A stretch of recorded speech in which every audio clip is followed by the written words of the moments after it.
나른한 오후 커피 한 잔에 담긴 향긋한 역사를 풀어드립니다. 커피로 맛보는 역사, 커피 인문학자인 이기상 교수님과 함께합니다. 어서 오세요. 네, 안녕하세요. 네, 오늘은 일제강점기 우리나라 언론에 실린 커피 관련 해외 토픽을 소개해 주시기로 했는데요. 네. 예상치 못한 내용들이 많이 있을 것 같네요. 네네. 이 해외 토픽이라는 말의 사전적 의미가 뭐 사람들 사이에 관심을 끌 만한 외국에서 들어온 이야기거리 이런 것이니까 뭐 재미없는 내용은 거의 없죠. 네. 보통 언론 특히 이제 신문의 국제뉴스 지면에 나오는 아주 짧은 단신을 말하는데요. 뭐 진지한 소식보다는 당연히 진기한 사건이나 소식, 뭐 평범한 사건보다는 좀 황당한 사건이 아무래도 많겠죠. 그래서 이제 이야기를 하다가 해외 토픽감이다라고 말하면 그건 약간 좀 놀리는 표현이나 뭐 이렇게 들리는 게 보통이지 않습니까? 최근에 들었던 혹시 해외 토픽 기억나는 거 있으신가요? 최근 미국에서 열린 한 미인 대회에 71세 여성이 출전했다는 뉴스를 봤는데요. 네네. 이 다른 여성들하고 함께 찍은 사진이 실려 있던데 누가 71세 여성인지 모르겠더라고요. 네, 그런 게 해외 토픽이죠. 저도 그 사진 봤는데 구분 못 하겠더라고요. 저는 지난주에 이 해외 토픽에 날만한 아주 신기한 카페를 다녀왔습니다. 오, 혹시 외국 갔다 오셨어요? 아니고요. 우리나라 김포시에 있는 카페인데요. 좌석 수 기준으로 세계에서 가장 큰 규모로 기네스북에 공식 등재된 카페거든요. 아니, 좌석수가 얼마나 되길래 기네스북에 올랐어요? 네, 무려 좌석이 2,190개입니다. 이 카페 안에 엘리베이터는 물론 에스컬레이터도 있고 미술관도 있습니다. 2022년 가을에 개업을 했고 2023년 그러니까 작년 4월에 기네스북에 등재되었는데요. 네.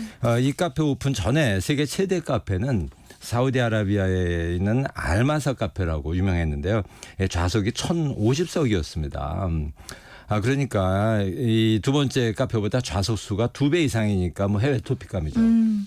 이 정도면은 거의 외국에서 해외 토픽으로 보도됐을 것 같아요. 네네. 특히 뭐 1등 자리 내준 사우디아라비아 언론에는 나왔을 것 같아요. 네, 뭐 확인해보지는 못했지만 뭐 그랬을 것 같습니다.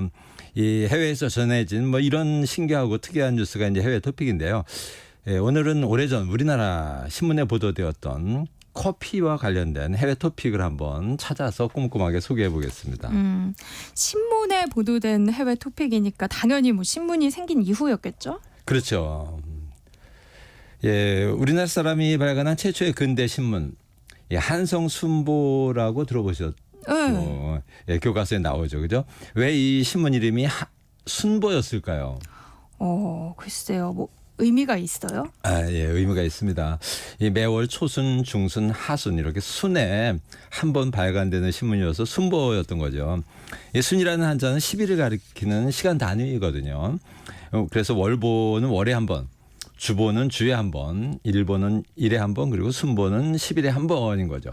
한성순보는 순에 한 번 매 1일에 발간되었습니다. 그러니까 1일, 11일, 21일에 발간됐던 거죠. 네. 물론 잘 지켜지지는 않았습니다. 이 한성순보는 1883년 10월 1일 창간호를 발간했는데요. 140년 전입니다.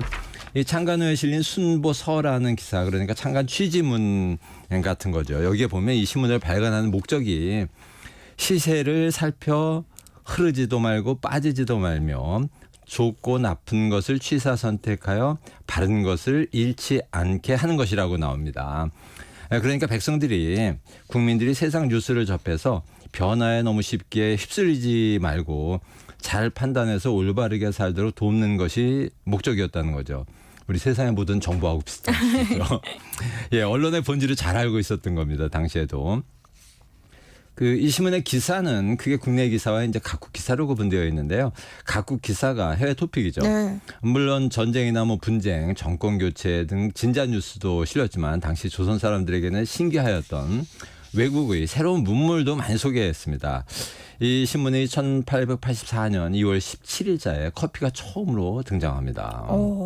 그럼 한성순보에 실린 커피에 관한 첫 해외 토픽은 뭐였을까요? 네, 기사 제목이 태서의 운수론이었는데요. 제목만 봐서는 커피인지 모르죠. 네. 태서는 당시 표현으로 서양이니까 서양 운수론입니다. 이 서양에서 시작된 운수의 발달이 사람과 물품의 왕래를 도와서 풍족한 것은 서로 나누고 부족한 것은 채우게 함으로써 모두 서양이 잘 살게 되었다.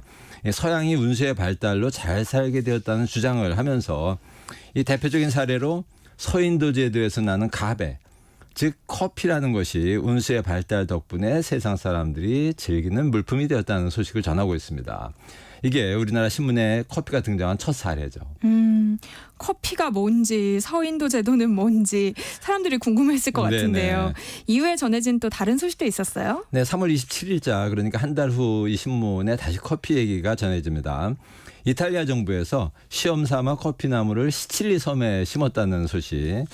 그리고 이 커피나무가 잘 번식하는 것을 본 이탈리아 정부가 국민들에게 많이 심도록 권장했다는 소식을 전했습니다.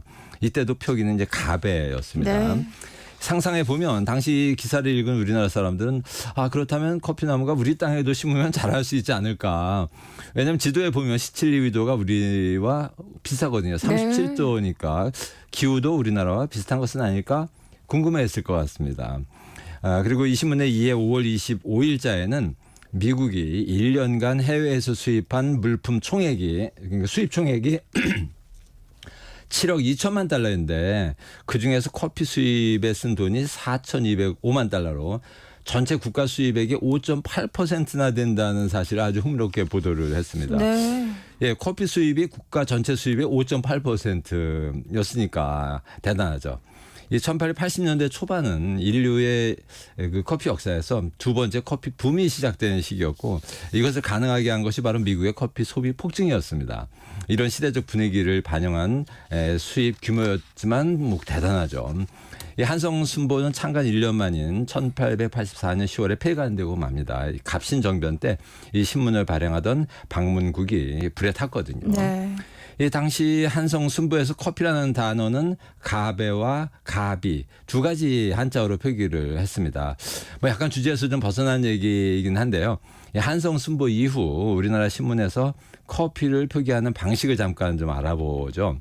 이 한자식의 가베, 뭐 가비, 갑비, 가베차 등을 거쳐서 일제 강점기에는 일본식으로 고히 아니면 영어와 한자 합성어인 뭐 카피차, 커피차 등이 쓰였죠. 우리나라 신문에서 커피라는 단어로 통일해서 쓰게 된 것은 1992년부터입니다. 그 이전에는 통일이 되어 있지 않습니다. 그런데 커피로 정착하기 전인 1970년대와 80년대에 커피와 비슷한 빈도로 쓰인 커피를 뜻하는 단어가 있었습니다. 뭔지 아세요? 퀴즈인가요? 네네. 뭐 가베, 커피차 이런 거 말고 또 다른 게 있었어요? 예, 바로 코피죠. 코피. 네, 코피. 일반인들도 학교에서 이제 영어를 배우다 보니 커피가 COFFE라는 것을 알게 되었고요. 알파벳 O는 O로 소리 나는 경우가 많다는 것을 알게 되면서 이제 코피로 발음하는 사람이 많아진 겁니다. 그래서 1960년대 후반에 발간된 신문을 보면 커피보다는 코피라고 쓴 사례가 심지어 더 많습니다. 그래서 1970년대와 80년대 신문에서 코피로 검색을 하면 코에서 나는 그 붉은 피보다는 커피를 의미하는 경우가 훨씬 많습니다. 언제까지 커피를 코피로 표현했냐 하면요. 1991년까지였거든요. 1986년에 문교부 고시로 이제 외래어 표기법이 공포되면서 커피는 코피가 아니라 커피로 발음하도록 했습니다. 이때 짜장면이 자장면으로 바뀌면서 참 말이 많았었잖아요.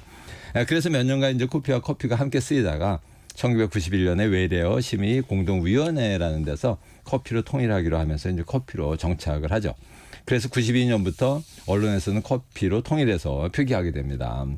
그래서 여러분이 1960년대 중반부터 91년까지 신문 기사 검색 사이트에서 커피에 관한 기사를 검색하시려면 커피와 함께 반드시 코피로도 검색하셔야 나옵니다. 코피와 커피가 주는 느낌은 너무 크게 다르네요. 네. 그럼 소개해 주신 한성순보 이후에도 커피에 관한 해외 토픽이 많이 보도됐어요? 아닙니다. 이 한성순보가 폐간된 84년 10월 이후로는 국가가 좀 혼란스러워지면서 커피 관련 해외 토픽은 좀 뜸해집니다. 이후에 커피 관련 해외 토픽이 많이 등장하게 된 것은 1930년대에 들어서였습니다.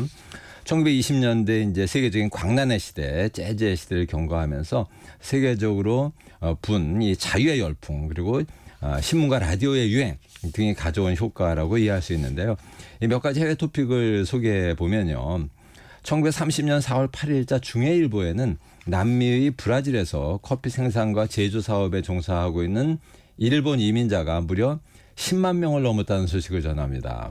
놀랄만한 규모죠. 네. 그런데 그 전년도에 커피 풍작으로 커피 가격이 급격히 하락하면서 이들의 생계가 어려워졌다는 거. 그래서 일본 이민자들이 일본 정부에 대책을 촉구했다는 것이 이 뉴스의 중심 내용이었습니다. 그리고 1930년 6월 9일자 매일신보에는 아주 신기한 해외 토픽이 전해졌는데요. 이 범죄자의 증가 원인은 커피와 담배와 자동차 소유에 있다. 뭐 이런 소식이었습니다. 담배와 자동차 소유는 뭐 그렇다 치고 커피가 범죄 증가를 가져왔다는 건 좀 이해가 안 되는데요. 예. 이 졸시아 대학의 롤란드 M 헐파라는 이름의 교수 연구 결과에 따라서 이제 만들어진 신학설이라고 소개하고 있는데요. 졸시아 대학은 제가 찾아봤는데 어딘지 모르겠습니다. 이분이 캐나다의 프린스 에드워드 섬에 사는 사람들과 그리고 미국 사람들을 비교 연구해서 얻은 결론이 두 가지로 소개되어 있는데요.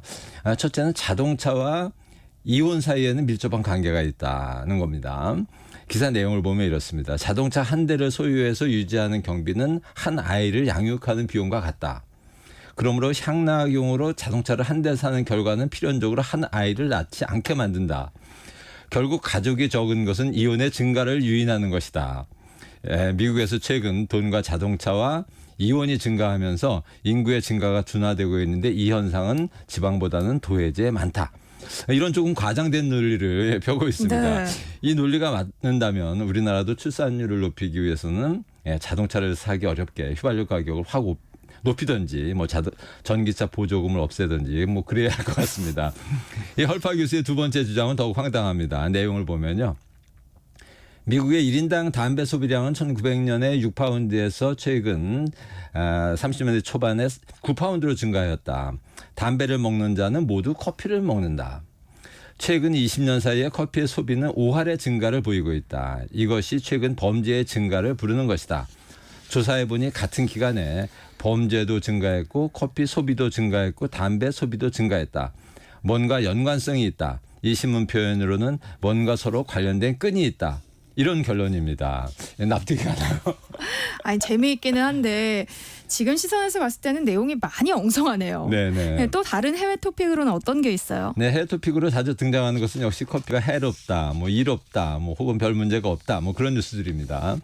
1934년 7월 15일자 조선일보에 커피를 많이 먹으면 자식이 귀해진다는 제목이 아주 자극적인 기사가 실렸습니다.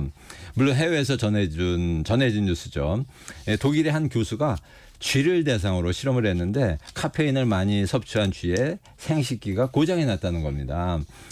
그런데 쥐에게 먹인 이 카페인 양을 사람이 마시는 커피 양으로 환산을 하면 커피 4 내지 5갤런 그러니까 14 내지 18리터를 앉은 자리에서 일시에 마시기를 한 번이 아니라 오랫동안 지속적으로 하였을 때 나타나는 위험이었습니다. 뭐 일시에 물 1리터도 마시기 쉽지 않은데 14 내지 18리터를 마신다는 것은 상식 밖이죠. 그렇죠. 그래서 뭐 해외 토픽이긴 했던 거죠. 그러니까 커피가 건강에 해롭지 않다는 뉴스도 전해졌겠어요. 뭐 당연합니다. 1936년 5월 12일자 매일신보에 실린 해외 토픽입니다. 제목이 커피 한 잔쯤은 해가 안 된다고요. 내용을 보면 시카고 대학의 노만 쿠퍼만, 뮬린, 나다니엘 클레이트만 등 세 교수의 공동 연구에 의하면 취침 전의 커피는 한 잔 정도이면 그리 수면을 방해하지 않으나 2잔 이상이면 차차로 잠을 못 자게 된다라는 뭐 소식이었습니다. 커피를 좋아하는 사람들에게는 나름 희소식이었겠죠. 그런데 실제로는 어떨까요? 꽤 많은 분들이 지금도 저녁 시간에 한 잔만 마셔도 수면 방해를 당연히 받죠. 심지어는 한 모금만 마셔도 잠을 못 이룬다는 분들도 있고요. 뭐 옛날 지금이나 뭐 사람에 따라 차이가 심한 게 이 카페인의 효과인데 네. 이 연구 결과도 좀 과장된 약간 좀 과학적이지 않은 내용이라서 해외 토픽이었습니다. 요즘 유행하는 가짜 뉴스 수준 같기도 네. 한데요. 좀 사실에 가까운 믿을 만한 해외 토픽은 없었어요? 네, 전에도 잠깐 소개해드렸었는데요. 당시 해외 토픽 중에서 가장 흥미를 끌었던 뉴스가 하나 있습니다. 1939년 6월 6일자 매일신보를 비롯해서 여러 신문에 난 기사인데요. 제목이 축구 선수와 커피를 교환입니다. 이 신문은 먼저 이 바터 시스템이라는 제도를 소개했습니다. 이 바터 시스템은 상품과 상품의 그 물물 교환 제도를 말하는데 네. 각국 통상계의 총화가 되고 있다. 즉 인기 있는 제도라고 소개를 했습니다. 그런 다음에 뭐 이런 내용을 보도했습니다. 브라질과 이태리 사이에 축구 선수를 서로 교환한 일이 있었다. 즉 브라질 경기 연맹에서 이태리의 축구 선수를 코치로 데려가는 데 대하여 이태리 측은 그대로 보내기는 아깝다고 그 대신으로 브라질에서 커피 약간을 덤으로 보내줄 것을 조건으로 하고 계약을 체결해서 결국 커피와 축구 선수의 바터제가 성립된 셈이다. 뭐 이런 보도였습니다. 당시 브라질의 커피 생산은 과잉이 됐었고 또 이탈리아는 35년 월드컵에서 우승을 했습니다. 그래서 자국 축구 선수의 가치가 높았던 것을 이용해서 커피가 1+1으로 축구 선수에 얹혀서 갔습니다. 전에 소개해 주셨던 게 기억이 네네. 나네요. 이 커피가 축구 선수 교환해서 하나의 미끼 상품이었던 거잖아요. 네. 비슷한 시기인 1939년 7월 13일자 매일신보에는 다시 브라질 커피 소식이 전해졌는데요. 이번에는 제목이 커피로 비타민 D였습니다. 보도 내용을 보면 머지않은 장래에 우리들은 커피로 글씨를 쓰고 커피로 수염을 깎게 된다는 아주 희한한 소식이었습니다. 뉴욕에 있는 HS 포링 화학연구소에서 남아도는 이 브라질 커피를 활용해 이런저런 물건을 만드는 연구를 진행해 왔는데 착착 열매를 맺고 있다. 그래서 커피로 연필도 만들고 기름도 네. 짜내고 비타민 D, 비료 등을 만들 수 있게 되었다. 그렇게 생산된 브라질 커피, 그래서 이 생산된 브라질 커피 전체의 2할 내지 5할까지를 보람 있게 쓰게 된 것이어서 커피 업자들이 기뻐하고 있다. 뭐 그런 내용입니다. 뭐 이것도 꽤 과장된 뉴스였죠. 그러니까 커피의 주 소비지인 미국과 이탈리아 그리고 생산지인 브라질 관련 뉴스가 많았네요. 네. 어떻게 생각해보면 당연한 것 같기도 하고요. 그렇죠. 1939년에는 이제 제2차 세계대전이 유럽에서 본격화되죠. 이에 따라서 이제 커피 배급제 소식도 해외 토픽으로 전해졌습니다.